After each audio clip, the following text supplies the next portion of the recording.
आज मैं एक ऐसी खबर लेकर आया हूं कि जब आप सुनोगे और इस खबर को देखोगे तो हैरान रह जाओगे। जी हाँ, यह खबर है एक ग्राम विकास अधिकारी की, यानी गांव के विकास करने वाले अधिकारी जी की, जिसने जन्म प्रमाण पत्र के नाम पर 1100 रुपए लिए। यह बात यहीं तक नहीं रुकी, बल्कि उसने जिस व्यक्ति ने जन्म प्रमाण पत्र उससे बनवाया उसको एक रसीद भी दी। दरअसल जैसलमेर के फतेहगढ़ पंचायत समिति में स्थित पाडली ग्राम पंचायत से एक बार फिर भ्रष्टाचार का मामला सामने आया है, जहां ग्राम विकास अधिकारी गंगाराम जाखड़ ने खुलेआम गरीबों से अवैध वसूली की। यह भ्रष्टाचार तब और गंभीर हो गया जब गंगाराम ने पाडली गांव के गरीब लोगों से और साधारण ग्रामीणों से उनसे उनके जन्म प्रमाण पत्र बनाने के नाम पर पैसे लिए। न सिर्फ उन्होंने इनसे अवैध रकम वसूली, बल्कि वसूली की रसीद भी जारी की, जिससे यह मामला और भी ज्यादा तूल पकड़ गया। यह कोई नई घटना नहीं है। गंगाराम जाखड़ का भ्रष्टाचार का इतिहास पहले भी सामने आ चुका है। ग्राम पंचायत लखा में तैनाती के दौरान भी उन्होंने कई फर्जी स्वीकृतियां पानी की प्याऊ के नाम पर निकालकर भ्रष्टाचार को बढ़ावा दिया था। उस समय उनके खिलाफ की गई शिकायतों के कारण उन्हें पाडली स्थानांतरित किया गया था, लेकिन यह भ्रष्टाचार के खिलाफ कोई भी कठोर कदम उठाए बिना उन्हें वहां तैनात किया गया। इस बार गंगाराम ने जन्म प्रमाण पत्र जैसे सरकारी कार्यों का भी दुरुपयोग किया और गरीबों से पैसे लेकर अपना स्वार्थ पूरा किया। गंगाराम जाखड़ की सफाई का झूठ और विभागीय आदेशों की अनदेखी। जब इस मामले को लेकर हमने गंगाराम जाखड़ से फोन पर संपर्क किया तो उन्होंने पूरी घिनौनी घटना पर सफाई देने की कोशिश की। उन्होंने कहा कि वह पैसे वापस करने को तैयार है। सवाल यह उठता है कि पैसे अगर वो वापस दे रहे हैं तो उन्होंने बिना सरकारी आदेश पढ़े पैसे लिए ही क्यों?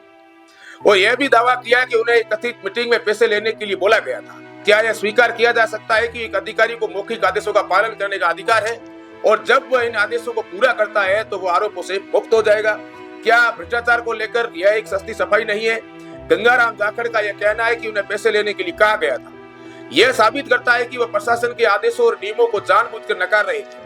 उन्होंने सांख्यिकी विभाग द्वारा फरवरी 2025 में जारी किए गए आदेशों का उल्लंघन किया, जिसमें कहा गया था कि जन्म और मृत्यु पंजीकरण के लिए 30 दिनों के भीतर कोई भी शुल्क नहीं लिया जाएगा, इसके बाद मामूली शुल्क लिया जाएगा। लेकिन गंगाराम ने जानबूझकर 1100 रुपए की अवैध वसूली की, साथ ही छोटी छोटी रकम पर रसीदें जारी की।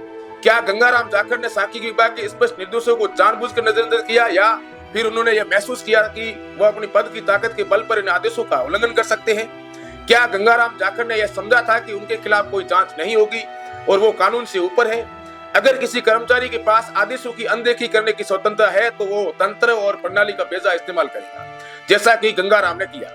यह घटना स्पष्ट रूप से दिखाती है कि गंगाराम जैसे अधिकारी अपने पद की ताकत का दुरुपयोग कर रहे हैं और उन्हें कोई डर नहीं है।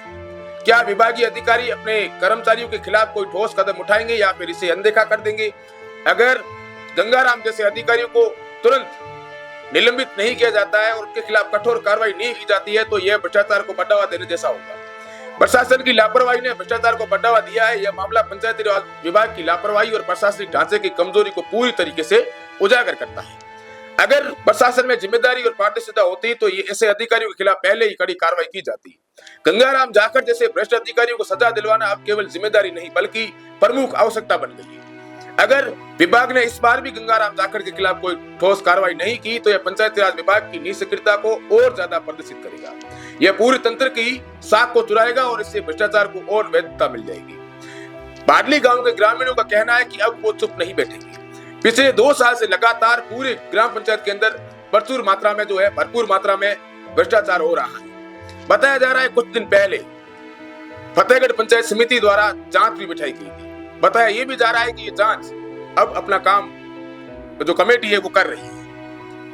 उनका ये भी कहना है कि अगर गंगाराम जाखड़ को उनके अपराधों की सजा नहीं मिलती है तो यह कानून के लिए कलंक होगा और भविष्य में भ्रष्ट अधिकारियों को किसी भी एक प्रकार के अपराध करने की पूरी छूट मिल जाएगी। इस भ्रष्टाचार के मामलों को अगर तुरंत नहीं रोका गया तो यह केवल गंगाराम जैसे कर्मचारियों तक सीमित नहीं रहेगा, बल्कि यह पूरे प्रशासनिक तंत्र को दबाव में डालेगा। आवश्यक है कि प्रशासन और विभाग कठोर कदम उठाए और यह सुनिश्चित करे कि भ्रष्ट अधिकारियों को उनके पद से हटाया जाए और उन्हें सजा मिले। केवल निलंबन से काम नहीं चलेगा, बल्कि इनकी पूरी कार्य प्रणाली की सख्त जांच होनी चाहिए। जो इन्होंने अपने पद पर रहते हुए काम की है उनकी पूरी की पूरी जांच विभाग द्वारा की जानी चाहिए, ताकि यह सुनिश्चित हो सके कि उन्होंने कितनी बार अवैध वसूली की है और किस तरीके से उन्होंने अपने पद का दुरुपयोग किया। अब समय आ गया है पंचायती राज विभाग और सांख्यिकी विभाग को अपनी जिम्मेदारी निभानी चाहिए। गंगाराम जाखड़ जैसे भ्रष्ट अधिकारियों को उनके पद से तुरंत हटाना चाहिए। प्रशासन को चाहिए कि वह ग्राम पंचायत स्तर पर हो रही भ्रष्टाचार को गंभीरता से ले और ऐसे अधिकारियों के खिलाफ सख्त कार्रवाई शुरू करे।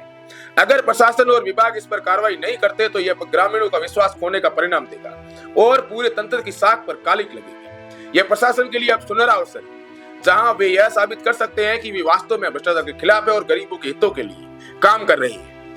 हम आपको यही नहीं, गंगाराम द्वारा पिछले लंबे समय से जिन जिन पंचायतों में कार्य करवाए गए, जहां जहां गंगाराम के हस्ताक्षर हुए, वहां की हम ग्राउंड रिपोर्ट लेकर आएंगे। वहां के लोग लगातार हमारे संपर्क में हैं। लोग ये बता रहे हैं कि गंगाराम किस तरीके से लोगों के साथ में रहकर सरकारी कार्यों के लिए उन्होंने अवैध वसूली की, उसके साथ साथ में सरकार से आने वाले पैसे का सरपंचों के साथ मिलकर किस तरीके से गबन किया। हालांकि पंचायती राज विभाग द्वारा पाडली ग्राम पंचायत के लिए इनके द्वारा किए गए कार्यों को लेकर जांच हो रही है, यानी कि जांच प्रक्रियाधीन है। वहीं ग्राम पंचायत लखा में कुछ समय के लिए यही गंगाराम जाखड़ रहा था और ग्रामीणों की शिकायत के बाद इसका ट्रांसफर है वो पाडली कर दिया गया। हालांकि लखा ग्राम पंचायत में रहते हुए इसने तकरीबन 4 से 5 जो प्याऊ का निर्माण है, जो प्याऊ का सेक्शन है, वो इन्होंने निकाला था और उस आज दिन तक उस जगह कोई प्याऊ नहीं बना है। अब देखना ये होगा कि पंचायती राज विभाग और जैसलमेर का जिला प्रशासन और राज्य की सरकार इस गंगाराम के खिलाफ क्या एक्शन लेती है। आप इस खबर को ज्यादा से ज्यादा शेयर करें ताकि ये खबर जिम्मेदारों तक पहुंचे और इनके अलावा जो भी कर्मचारी है वो ईमानदारी से काम करे ताकि गरीब जनता की लूट मार बंद हो। नमस्कार, अब मुझे दीजिए इजाजत, फिर मिलते हैं अगली खबर के साथ। धन्यवाद।